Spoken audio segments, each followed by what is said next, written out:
Olá pessoal, tudo bem? Mais uma vez eu por aqui, professora Rosivane Barbosa. Estou aqui hoje para falar com vocês um pouco sobre filosofia, tá? Eu trouxe alguns pontos a ser estudados hoje nesse vídeo. A gente vai estar falando aí sobre o homem na sociedade segundo a filosofia grega. Vamos falar também sobre política.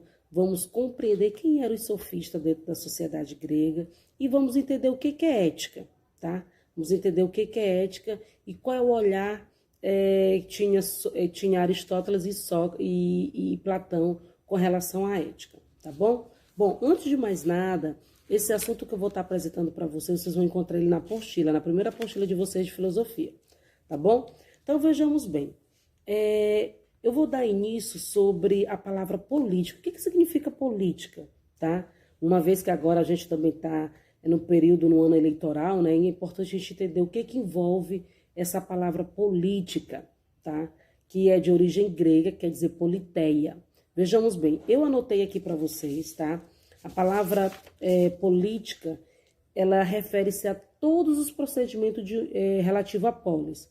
A arte, a ciência, a organização social, direção administrativa de estados e nações. Então, a palavra política, ela envolve todos esses campos aí no que diz respeito à polis, né? Que eram cidades, tá bom? Então vejamos bem, dentro da Grécia, tá? Existia uma cidade por nome de Atenas. Essa cidade ela se destaca, tá, em dois grandes tópicos, que é aí a política e a educação, tá? Então a gente vai estar verificando aí a política. Como é que era essa política dentro da cidade de Atenas? Bom, Atenas, ela vai ter alguns governos, tá? Até chegar à questão da democracia. Então, nós tínhamos ali um governo de aristocracia, tá? Vai estar perpassando outras formas de governo até chegar à democracia. Lembrando que democracia, demo, povo, cracia, poder, tá bom? Então, a gente vai entender quem é que participava dessas decisões políticas dentro de Atenas. E será todos que participavam, né? Será se todo mundo participava, já que era uma democracia? Tá?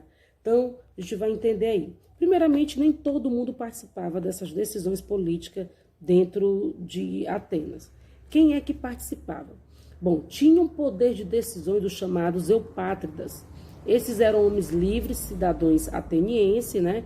Então, eles tinham todo esse poder de decisões no que diz respeito à sociedade, né? No que diz respeito aos problemas que envolviam a sociedade. Então, eram os eupátridas, cidadãos atenienses.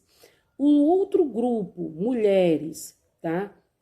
Crianças, escravos e os metecos, os chamados estrangeiros, né? Que eram os estrangeiros, esses outro grupo da sociedade não faziam parte da sociedade, porém, não faziam parte das decisões políticas que aconteciam em Atenas, tá bom, pessoal?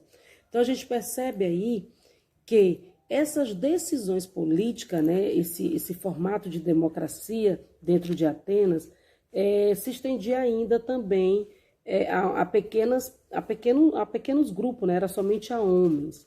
E a gente vai perceber que essas decisões, elas aconteciam em locais conhecidos como ágora, né, que eram espaços abertos, né, conhecido como praças. Eram nesses locais que aconteciam essas decisões políticas, tá bom?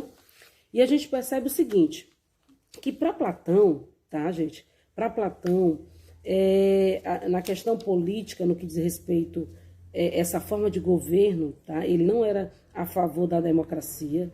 Ele achava que essa questão do povo se envolver, do povo estar ali para tomar decisões, ele não era a favor, ele era a favor da aristocracia, tá? De governo de poucos, né? Onde somente alguns ali governam, alguns ali podem tomar decisões.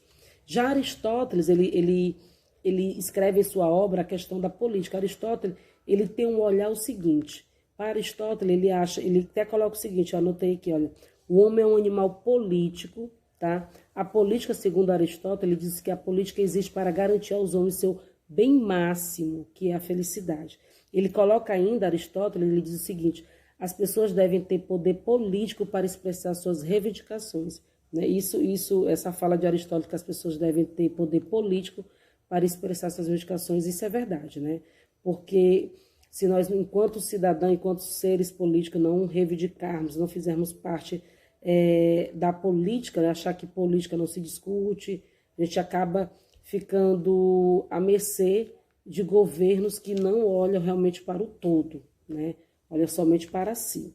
Então vejamos bem, Aristóteles, tá? Ele vai estar falando isso, né? Ele fala que para o homem chegar ter felicidade precisa participar da política. Ele fala que o homem ele precisa ser um ser político, né? Para fazer reivindicações. Mas Aristóteles ele vai dizer o seguinte, que esse tipo de governo, tendo esse governo de democracia, ele não vê com bons olhos. Ele diz que esse tipo de governo democrático, nessa democracia, ela chega a ser tendenciosa. Para ele, para Aristóteles chega a ser tendenciosa. Por quê? Porque para ele vai visar muito os interesses do povo, do povo mais pobre, né? Então, assim, não vai puxar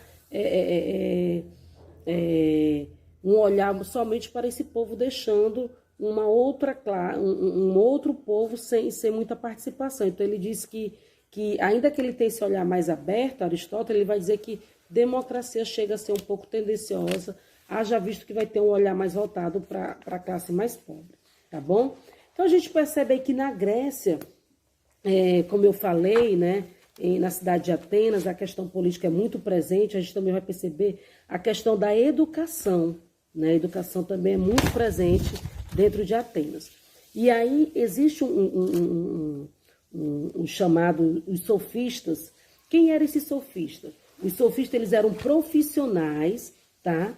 Profissionais do saber, né? Os chamados professores profissionais. Esses profissionais, eles vendiam, tá? A questão do seu conhecimento, da questão da retórica, tá? Eles tinham toda uma participação dentro da sociedade da Grécia, tá? Eu vou até ler aqui para vocês, abaixar aqui, diz o seguinte, olha, os sofistas eram professores profissionais, homens de saber, tá? Que vendiam seus ensinamentos de retórica. O que é isso? Seja a arte de proferir discursos em praça pública, falando para multidões na cidade, convencendo os ouvintes de que esse ensinamento poderia ser aprimoramento necessário para o exercício político. Então, vejamos bem, o papel dos sofistas, tá? Dentro da Grécia, era esse de convencer as pessoas da questão da retórica, né? De você poder falar em público, tá? Eles tinham esse papel de destaque, tá bom? Então, a gente percebe que os sofistas, ele vai também ter uma participação no que diz respeito a vender essa questão de convencer as pessoas, tá? E aí a gente vai também estar falando ainda sobre a ética, tá? Sobre a ética dentro da filosofia grega.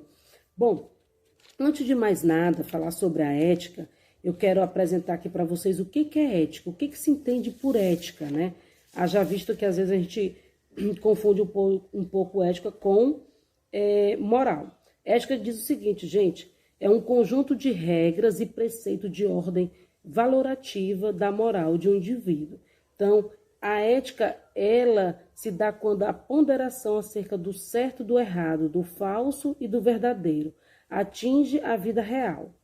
Também a ética é a decisão, é aquela que pesa necessidade coletiva contra interesses particulares. Ou seja, a ética, ela tende a ser, tá?